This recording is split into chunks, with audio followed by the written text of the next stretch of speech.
제42대 대한의사협회 회장 임현택입니다.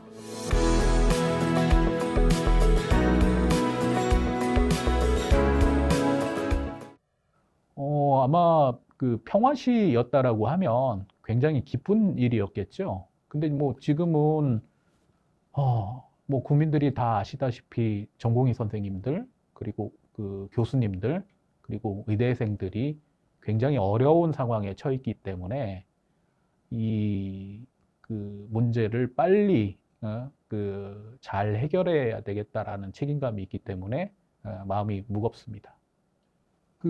제가 소아청소년과 의사회장에 나선 계기도 그렇고, 그 대한의사협회장에 나선 계기도 그렇고, 진료현장에서 우리나라 그 의사 선생님들이 너무 대부분 선량하시고, 환자만을 위하시고, 그래서, 정말 그 국민들한테 도움이 되는 일들을 자기 희생적으로 하시는데, 진료 현장에서 마음 편히 진료를 할 수 없는 여건을 자꾸 정부와 사회가 만들더라. 그래서 이런 부당한 일들을 당해서는 안 되겠다. 뭐 예를 들어서 그 의사를 밑도 끝도 없이 모두 악마화하고 도둑놈 취급을 한다든가, 뭐 그 말도 안 되는 걸 가지고 현지 조사를 나온다든가, 그걸 가지고 뭐 형사 고발을 한다든가, 이런 부당한 일들이 있어서는 안 되겠다. 그리고 요번에 들어서는 의료 문제가 결국에는 터진 상황에서 전공의 분들, 그리고 학생분들, 그리고 교수님들을 적극적으로 대한의사협회장으로서 도와주라. 그런 이제 회원들의 요구가 저를 대한의사협회장에 나가게 만들었고, 압도적으로 당선되게 만들었다라고 생각을 합니다. 정치권에 간다라는 거는 국민들과 그리고 우리 의사회원들의 권익을 위해서라면 가는 것도 나쁜 방편은 아니라고 생각을 합니다. 하지만 그게 본말이 전도가 돼가지고 본인 그 이익을 위해서 의사협회장직을 발판으로 삼아서 오로지 본인 이익만을 위해서 국회에 간다. 그런 거는 저는 결단코 해서는 안 되는 일이라고 생각을 하고요. 지금은 제가 워낙 아침부터 밤늦게까지 바쁜 상황이라 다른 뭐 생각은 할 여유조차 없는 상태입니다. 뭐 가장 지금 발등에 부른 그 의대 정원 문제, 필수 의료 패키지 전면 폐기 문제겠지만, 그 다음에 또 그만큼 중요한 문제들이 여러 가지가 있는데, 실손보험 간소화 문제, 그건 또 우리 비급여 진료를 하시는 분들에 대해서 실손보험사가 심평원처럼 갑질을 하고, 또 심지어는 민형사 소송을 걸 수 있는 문제이기 때문에 그 부분에 대한 대응이 또 중요할 것 같고요. 그리고 지금 환자들이 굉장히 위험에 빠질 수 있는 비대면 진료가 제한 없이 허용되고 있습니다. 이거는 분명하게 결국에는 희생자가 생길 거라고 생각을 하고요. 분명하게 전문가 입장에서는 이거는 더 이상 진행돼서는 안 된다라고 생각을 합니다. 그래서 분명하게 그 부분도 좀 바로잡아야 될 것 같고요. 그리고 한방 문제. 자꾸 한의사들이 본인들의 이제 역량이 부족하면서 본인들의 자꾸 욕심을 내세워서 환자들한테 해가 되는 일들을 많이 하고 있거든요. 더 이상은 못하게 해야 되겠다. 자꾸 OECD 얘기하고 있는데 OECD에서 국가에서 한방이라는 제도가 있는 나라가 단 한 나라라도 있느냐? 늘 우리 의료를 OECD 국가 수준에 맞춰야 된다라고 하면서 왜 현대의학과 전통 박물관에 가야 될 전통의학을 동등한 위치의 의료인으로 놓느냐? 문제라고 생각을 하고요. 저는 기본적으로 OECD 국가 수준에 맞게 한방이 빨리 폐지되어야 국민들의 부담도 줄어들고 오히려 국민들의 건강이 더 향상될 거라고 생각을 합니다. 여러 가지 이유가 있는데요. 기본적으로 이번 사태를 겪으면서 회원들이 법적 위험에 처해 있는 상태고, 그래서 거기에 대한 법적 방어, 당연히 이제 도와드려야 되는 부분, 그거는 협회의 기본적인 의무인 것이고, 또 수동적으로 당하는 것뿐만 아니라 정부가 말도 안 되는 걸 가지고 고소고발을 남발하고 있기 때문에 거기에 대해서 잘못한 부분에 대한 공격적인 고소고발, 그리고 잘못된 정책 추진에 대해서 직권남용 권리행사 방해에 대한 고발, 그런 부분, 그리고 ILO 제소, 그리고 헌법 소원, 그런 부분을 전문적으로 조언을 받으면서 협회가 진행을 해야 되겠다라는 법적 수요가 있었고요. 그리고 원래도 우리 회원들이 이 사태가 나기 전에도 현지 조사라든가 의료 사건이 생겼다든가 그럴 때 이제 법적 보호가 굉장히 시급했습니다.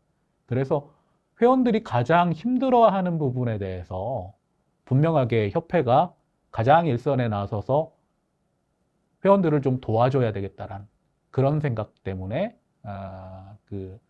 지금 법제이사님을 통상 한 분 내지 두 분 정도 두는 걸 훨씬 더 보강을 해서 진행을 하고 있고, 우리 임원들이 저를 림 사장이라고 부릅니다. 근데 늘 얘기하는 게 악석 사장이라고, 제가 정말 극한까지 임원들을 몰아붙여서 일을 시키고, 대한의사협회 직원분들한테도 좀 부탁을 드렸습니다. 이제 협회가 거듭나야 된다라는, 회원분들을 위한 협회가 돼야 된다라는, 누구한테, 회장한테, 그리고 임원한테 줄 서는 협회가 아니라 회원들한테 줄을 서야 되는 협회가 돼야 된다라고 누누이 강조를 했거든요. 그래서 그런 부분에 대한 보강을 하려고 법적 부분을 충분히 보강을 한 것입니다. 이게 잘못된 잘못 알려진 게, 제가 강성이라고 그러는데요. 심지어는 초강성이라고 그러는데 그렇지 않습니다. 이게 부드러울 때는 한없이 또 부드럽고요. 그래서 이제 대신 의사들에 대해서 잘못된 압박이라든가 부당한 대우를 한다든가 그럴 때는 제가 이제 그걸 그냥 두고 볼 수가 없습니다. 그렇기 때문에 제가 그런 경우에는 적극 나설 것이고, 어떤 협상이라든가 그런 걸 할 때 충분히 일방적으로 내주는 협회가 아니라 의사로서, 협회로서 요구를 상대방한테 할 때는 충분히 요구를 하는 그런 당당한 협회를 만들려고 하고요. 강원 전략을 두 개 같이 쓸 수 있는, 무기를 다양하게 갖추고 있는 그런 협회를 만들기 위해서 그런 전략을 쓰는 것입니다. 협회가 의사니까 무조건 보호한다. 의사는 공격하면 안 된다. 저는 그렇게 생각하지 않습니다. 문제 회원에 대해서는 법적 문제, 그리고 사회적인 물의를 일으킨 회원에 대해서는 철저히 단죄를 해야 된다고 생각을 합니다. 그래야 국민들 앞에 신뢰를 받을 수 있는 협회가 될 수 있다라고 생각을 하고요.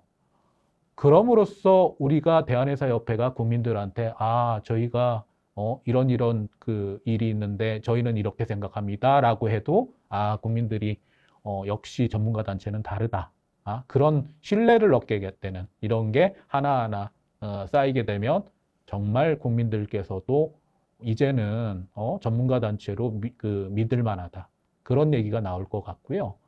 그래서 이제 궁극적으로는 대한변호사협회는 문제회원에 대한 징계권을 자체로 갖고 있습니다. 그런데 지금 대한의사협회는 똑같은 전문가 단체인데도 불구하고 대한의사협회가 문제회원에 대한 징계권을 온전히 갖고 있는 게 아닙니다. 그래서 보건복지부가 기본적으로 갖고 있기 때문에 그것은 정말 큰 문제고요.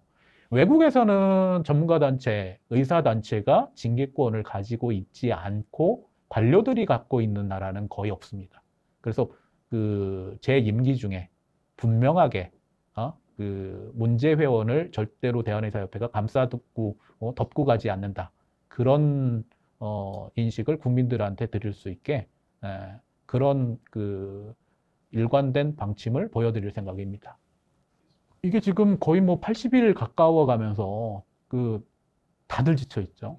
국민들도 너무 우려가 크신 상황이고 지쳐 있고, 특히 환자들은 너무나 큰 고통과 걱정을 하고 있는 상황이고, 그리고 우리 그 회원들인 전공의들, 그리고 교수님들, 정말 정말 정말 피눈물 나게 힘들어하는 상황이고, 뭐 학교를 떠난 뭐 의대생들 역시 마찬가지고, 또 그 부모님들도 너무너무 걱정이 크신 상황이고, 그렇기 때문에 이 사태가 하루라도 빨리 해결돼야 되는 것은 정말 저도 바라는 바이고요.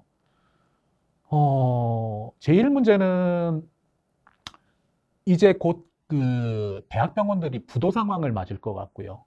그리고 너무 길어지다 보니까 전공의들이, 그중에서도 필수 그 의료에 종사하는 전공의들이 이 사태가 어떻게 끝나든 돌아갈 마음이 없다 라는 전공의들이 뭐 거의 뭐 30에서 50% 정도 육박한다라는 얘기가 들리고 있는데, 이게 정말 큰 문제는 그렇게 되다 보면 이제는 그 망가진 인프라를, 의료 인프라를 다시 재구축하려면 거의 뭐 몇십 년간의 노력이, 피나는 노력이 필요할 거기 때문에 이제는 그 대통령께서 좀 결단을 해 주십사 하는 요청을 좀 드립니다. 뭐, 그, 지금 전공의들이, 굉장히 힘드신 분들이 있습니다.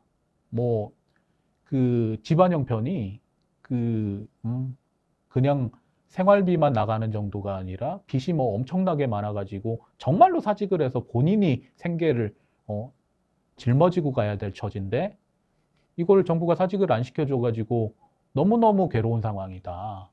그런 전공의들 연락이 수도 없이 많이 오고 있고요. 그래서 협회 차원에서는 시급하게 도와줘야 되겠다라는 생각이 있고요. 구체적으로 디테일로 뭘 어떻게 해서 도와주겠다라고 하는 것은 저희가 전적으로 법적 요건을 충분히 검토해서 굉장히 합법적인 방법으로 도와주려고 합니다.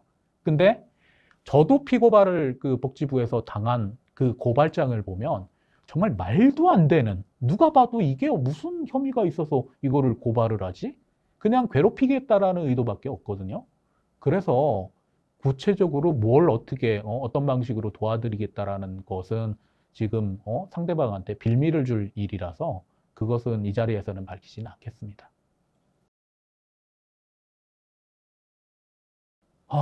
뭐 지금 이 사태가 길어지다 보니까 너무너무너무 힘들어 하시는 분들, 전공의 분들이 그렇고 교수님들이 그렇고 뭐 의대생들이 그렇고 또 걱정이 많으신 부모님들이 그럴 겁니다. 이게 협회가 너무너무너무 그 잘 알고 있고요. 선배들, 그 개업의들이나 봉지기 선생님들도 그 힘드신 부분을 같이 짐을 그 나눠지겠다라는 분들이 많습니다. 그래서 같이 짐을 나눠질 수 있게 협회가 그 도움을 줄 수 있는 방안을 적극 찾아볼 생각이고요.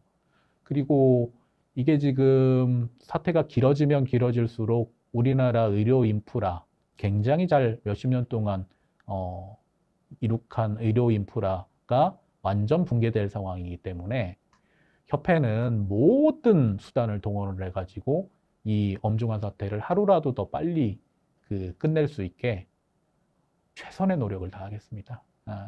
믿고 따라 주십시오.